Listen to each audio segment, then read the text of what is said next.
I think this is why people start podcasts instead of YouTube videos, because I want other people to hear me talk, but I don't want them to see me do it. So hi, the world is burning and I want to talk about books. I do. I am incredibly grateful that in 2017 I eased myself back into reading, because if I had to survive a plague, an economic crash, a revolution, and just the daily minutia of being a sentient meat sack hurtling towards oblivion on a dying planet without books,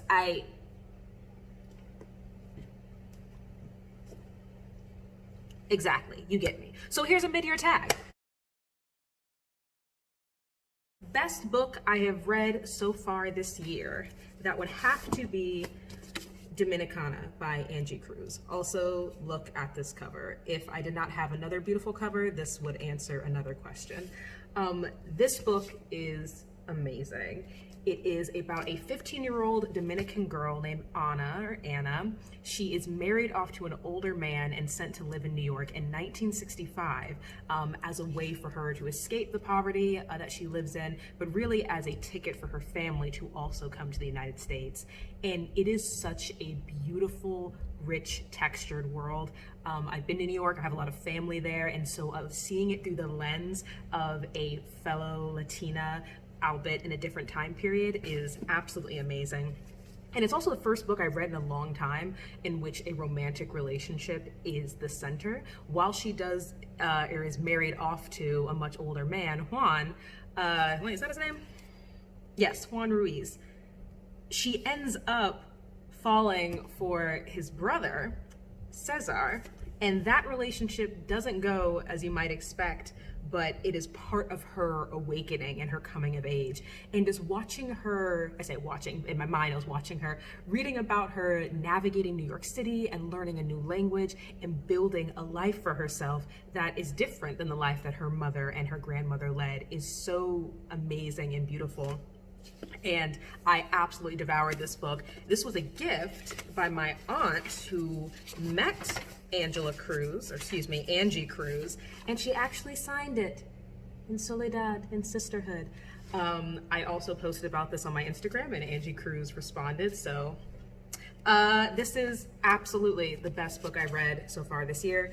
I don't really believe in ratings, so I'm not going to give it one, but oh my gosh, highly recommend. And this was also the first fiction book I had read in a while. I had been mainly on a nonfiction kick, and it's just, gosh, just everything, just sexuality and responsibility and, you know, womanhood and work. It's just, I mean, I cannot rave about it enough. Absolutely recommend this book.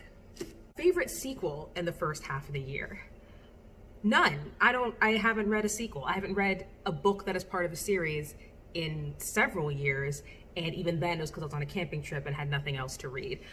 I was one of those kids who read every single Harry Potter book except for Deathly Hallows, and then read every single series of Unfortunate Events book except for the last one. And it's not, I would say I hate this about myself, but it is what it is. If I get pulled out of the world for too long, I'm never gonna finish it. I have done the same thing with the Harry Potter movies. I have stopped halfway through TV series. It's one of the reasons why I don't watch a lot of long running television shows.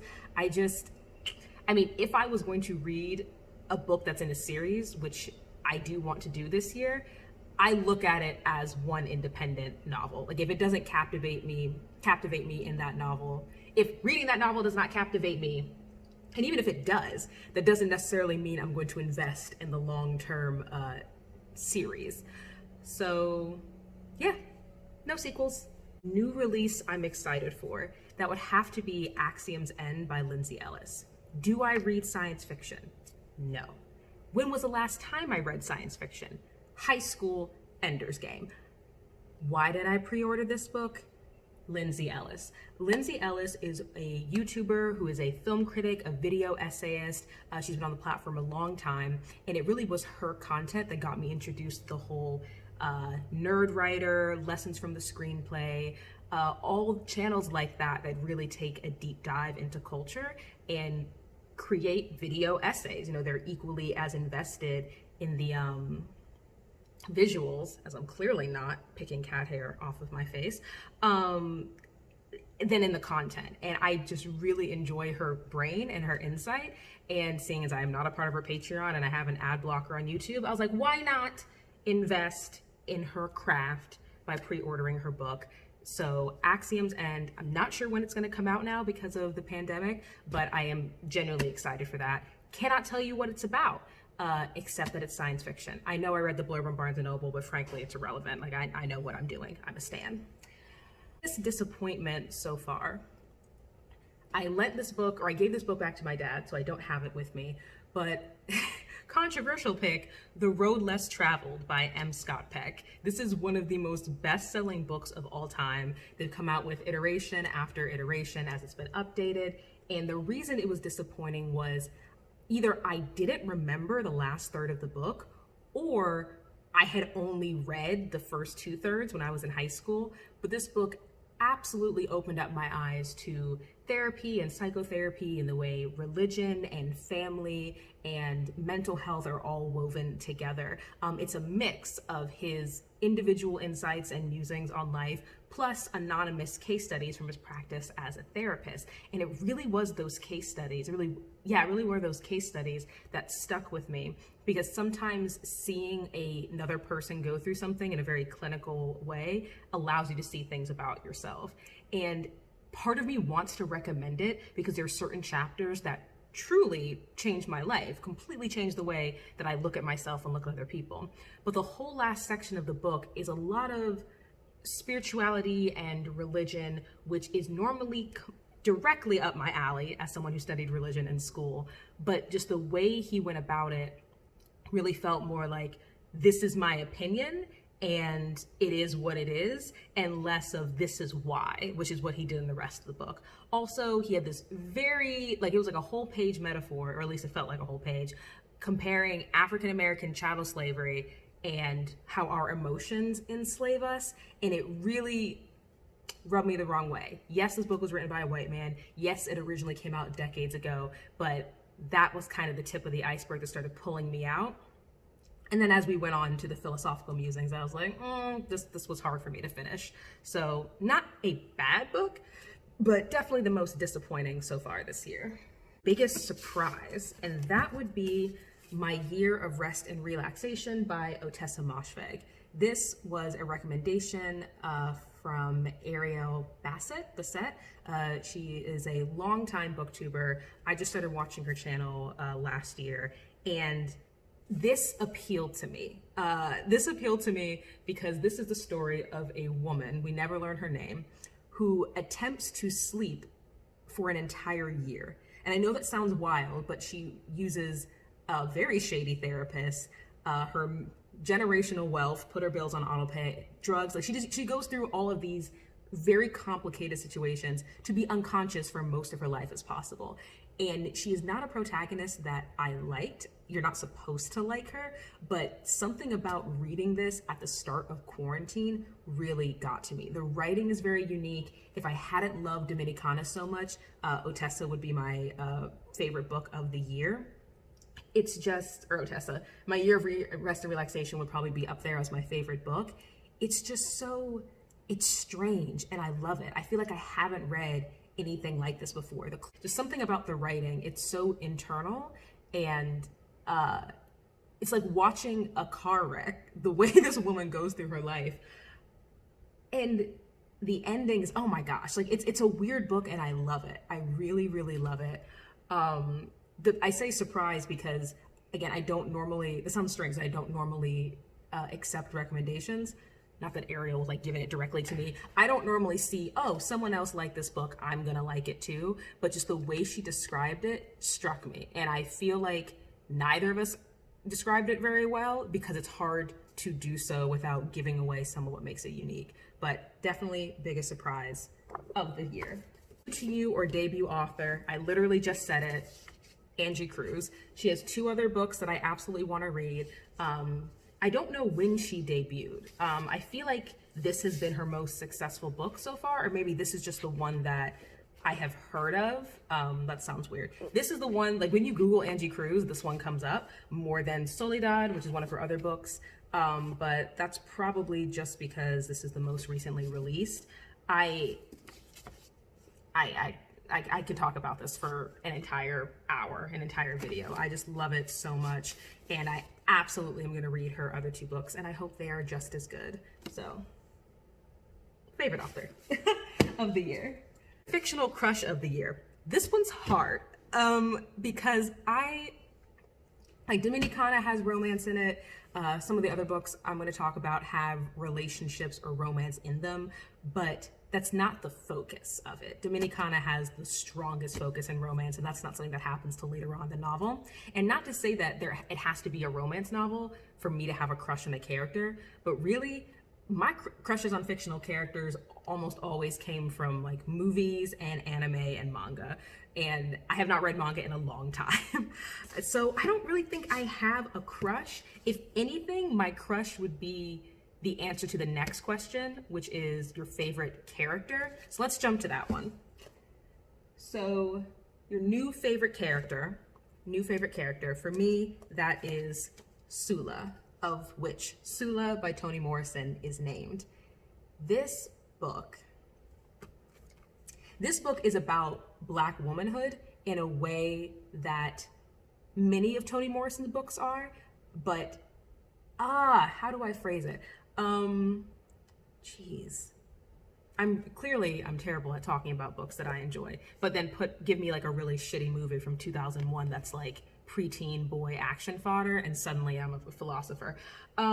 This book is about 4 different women who navigate being Black and being women in completely different ways. The main focus is the relationship between Sula and her best friend, Nell Wright, who they make very different choices, and they grow up in the same town, under the same environment. And this is not a book that has a happy ending, but it is an ending that I felt was satisfying and worthy of both of these fictional characters' lives. One of the quotes that really struck me was when Sula, who does end up eventually being a mother and a mother type figure, says that I don't want to make anyone else, I want to make myself. And that sense of agency, that sense of independence, the way she intentionally operated outside the lines of polite, courteous society as a woman within her own sphere, and also as a Black woman in society's sphere, really, really shook me and impacted me. And again, while she did not have the type of ending one would consider happy, it felt worth it. It felt so justified. And there are so many other women in this book who I could identify to in various ways, whether I wanted to or not. Toni Morrison is a fabulous, fabulous author. I have not read all of her works, but I am working my way through them. And part of that was this year was reading Sula. So I would absolutely recommend this book for anyone who, frankly, for everyone, but specifically women, because the way it examines and identifies and explores female friendship, which frankly does not get as much attention, I think, in any literary or visual media field as it should. Toni really explores this. And, you know, honestly, everyone should read Toni Morrison. Even if it's not this book, she is one of the greatest American authors of all time. And you can fight me. So there's that. Next, we have Book That Made Me Cry. Books don't usually make me cry. I know I have this book, but it is somewhere in a dresser drawer because I don't have bookshelves. Another Toni Morrison, Bluest Eye. The Bluest Eye is about a young girl, Pekala Breedlove, who desperately wants to be beautiful, wants to be loved, wants to be appreciated and seen, which to her translates into having blue eyes, a symbol of whiteness, a symbol of beauty. And she is a young girl who is failed by everyone around her. It is a devastating story exploring this young woman's degradation and frankly disintegration at the hands of a society that is not built to love or protect her. And I know that sounds like a complete and total downer, and it is, but as a Black woman living in a predominantly white society in which very, very specific ideals personality-wise and racially are considered beautiful and desirable. Seeing the story of this young girl and what she ends up becoming, while also being incredibly mindful of what she could be, and how at each step of the way, the people around her, even people who looked like her and from her community, cast her aside, really shows how deeply ingrained some of these ideals around blackness and whiteness and beauty and girlhood. It really examines the way in which our society views young Black girls as adults long before they become them, and how even within communities of color, you will find these very damaging ideals that were taught to us by the predominant culture that we have then started to perpetuate. Her story is remarkably and uniquely sad, and I don't mean to imply that every single young Black girl's life turns out in that way, but it's a story that I really identified with as a Black woman in America. And I also really, really loved learning about Toni Morrison's process around this book. That was her very first book. She was in her late 30s when she published it, and she spent her time writing early in the morning, 3 or 4 a.m., before taking care of her children and going to work all day. And it's so... the fact that someone could create something so beautiful and profound so late in life, I say late, we have 14-year-old TikTok millionaires. Bluest was the closest book to making me cry this year. The next question is a book that makes you happy, and this was a reread for me. This is The Alchemist by Paulo Coelho. This is the 25th anniversary edition cover. It is stunning. Again, would be my winner for most beautiful book of the year, but I got another one instead. But see, now I'm looking at it, this might have to be it. This might answer 2 questions, but I'll just read the back quote. To realize one's destiny is a person's only obligation. This is a easy read. It is a short read. It is a story of a young shepherd boy named Santiago who meets a king who tells him that his destiny is to find gold, treasure at the base of the Egyptian pyramids. And what this entire book is really a parable. It's a lesson, it's a story to teach its readers that they can achieve their dreams if they commit to them. And I know that sounds so hippy dippy, woosah, magic, just believe in it, manifestation.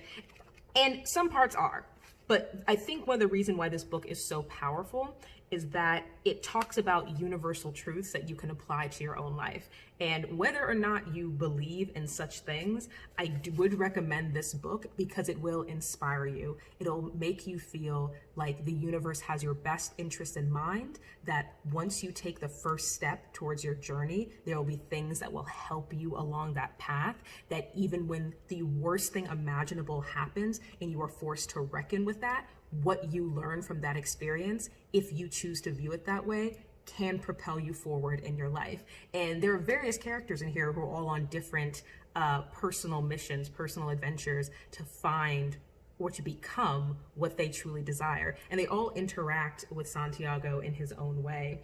And one of the things I love about this book is Santiago is a character who believes he knows what he wants. He's smart, he was formally educated, which for a shepherd boy at this time is a big deal, and he is rightly suspicious, and he is rightly hesitant about putting his faith in ideas about destiny and manifestation and the idea that he's in complete control of his life.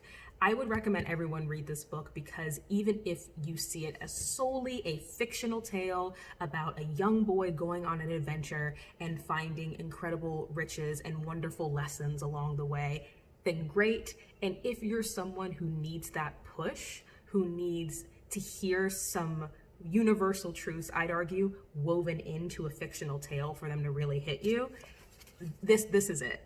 Book to movie or TV show so far, again, being very basic, this is Greta Gerwig's Little Women. I read this book when I was a child and also as a teenager. I absolutely identify with Joe Marx. Joe Marx, the communist little woman. She probably would be a communist. Joe March, in terms of the tomboyish nature. Oh my gosh, this cat, if you don't stop 2019? That came out this year, right? This year has felt 5 years long. I am losing steam. That was my favorite. Finally, most beautiful book I bought this year. I changed my mind as we were talking. I changed it to this version of The Alchemist, but what I had originally chosen was, have I changed my mind again? This is called The Occult book, A Chronological Journey from Alchemy to Wicca by John Michael Greer. This cat will not stop moving my camera. This book is beautiful, and that is why I bought it. The back, also gorgeous, celestial things, body, mind, spirit. Now my cat is biting my foot. We have all-seeing eye here. Got a lot of flack for buying this book. People thought I was out here trying to conjure spirits or stuff. I don't mess with that. Anytime a Ouija board came out at sleepover, I left the room, and I have no shame about that. Christianity, Islam, and Judaism. I had studied other religions, but really spent the least amount of time in school on pagan, nature-based, alchemical, things like that. This book is less narrative form. Oh, look at this. I mean, come on. This is, these two are just stunning. Gosh. This book is gorgeous.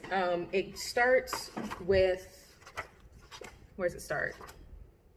6th century BCE and Pythagoras, goes all the way to the Book of Runes in the 80s, and the last thing is 2012, so the end of the 13th Baktun. If y'all remember 2012, we thought the world was going to end because of the Mayan calendar, or as you'll learn, an interpretation of the Mayan calendar that was not actually accurate. All the books are sliding off my lap. This video is a mess. What I liked about this book, besides just all of the beautiful illustrations and information, is that it's almost like a coffee table book. Like each section will have a picture, will have a little, oh, you didn't think Carl Jung and Sigmund Freud were gonna end up in a book about Wicca and alchemy. You'd be surprised.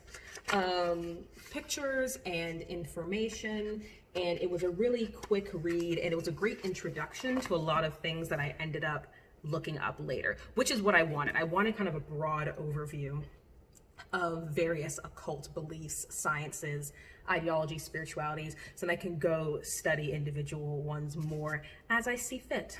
So that was most beautiful book of the year.